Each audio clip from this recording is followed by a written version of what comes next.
Today's fairy tale is called The Three Dwarves, a Brothers Grimm story that's like a bunch of stories wrapped into one, and the second one I found with ghost breastfeeding. I thought there was just one, but there's two. There's a girl whose dad is a widower and another girl whose mom is a widow. One day the widow mom goes to the dad's daughter and she's like, hey, tell your dad I want to marry him, and if I do, I will give you milk to bathe in and wine to drink every morning, while my own daughter will only get water to drink and water to wash in. So the girl goes home and tells her dad, and he's like, I don't know, marriage is a joy, but also a torment. So like most of us when we're trying to decide if we should get married or not, he takes a boot, drills a hole in it, fills it with water, hangs it up from the rafters of his attic, and if the water comes out, he's not gonna get married, but if the water stays in, he will.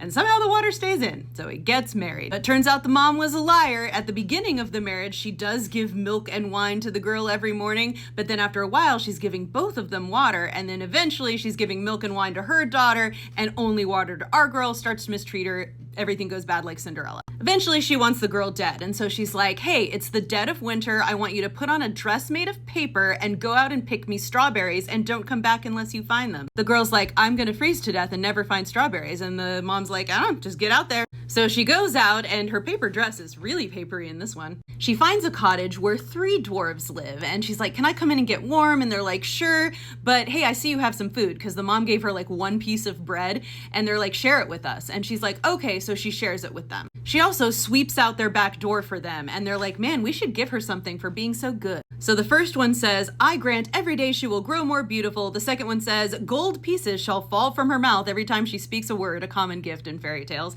And the third one says, I grant that one day she will marry a king. Then while she's out there sweeping, they magically make it so she finds all of these bright red, perfectly ripe strawberries. So she gathers them and she goes home. And of course, when she says good evening and tells them about the strawberries, gold falls from her mouth. And the mom is like, what has happened? She tells them what happened. Like in most of these kind and unkind girl stories, the mean, ugly daughter then wants to go out and do the same thing, but she's super rude to the dwarves, and she's not wearing paper and stuff. She's like dressed in furs and has a bunch of wine and tons of food that she doesn't share. So the men make it so that toads fall out of her mouth every time she talks. Here she is with the toad coming out. So she goes home and tells her mom. Her mom is upset. So the mom kicks the good girl out. Where's the dad, you ask? We don't know. He doesn't intervene. Our girl goes out into the woods where she comes across a prince, and he's like, hey, you're beautiful. Would you like to marry me? And she's like, yeah. She marries him. The third thing comes true. She's a queen. But it's not over. A year later, she gives birth to a son. The evil mom and stepsister come to visit her like, oh, we're so sorry we were mean to you. But when the king is gone, they take her and throw her out the window into a stream nearby. They kill her. She's dead. Then they put the ugly daughter in bed in her place, because she just had a baby and stuff. When the king comes home, they're like, oh, she has a high fever, and they cover up in the blankets, and they're like, you can't talk to her today. But later he does talk to her, and a toad pops out, and he's horrified because he's used to gold falling out. I mean, another reason that he probably wanted to marry her. And the mom's like, oh, that's an effect of the fever. When she has a fever, it's toads instead of gold. And he's like, ew, gross. Okay, I hope she gets better soon.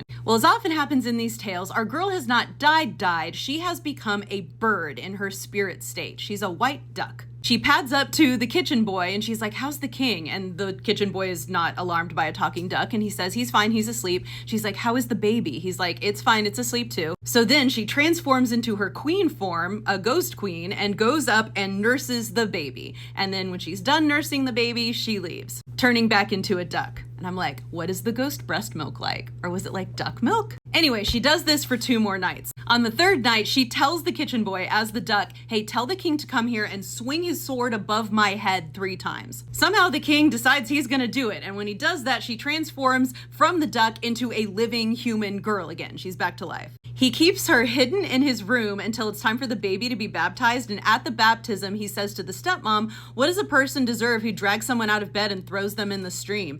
And the woman says they deserve nothing better than to be put in a barrel full of nails and rolled downhill into the water. So the king says, you have pronounced your own sentence. He gets the barrel. The woman and her daughter are stripped naked and put into it, and it's hammered shut, and they're rolled in a barrel of nails into the river, and they die.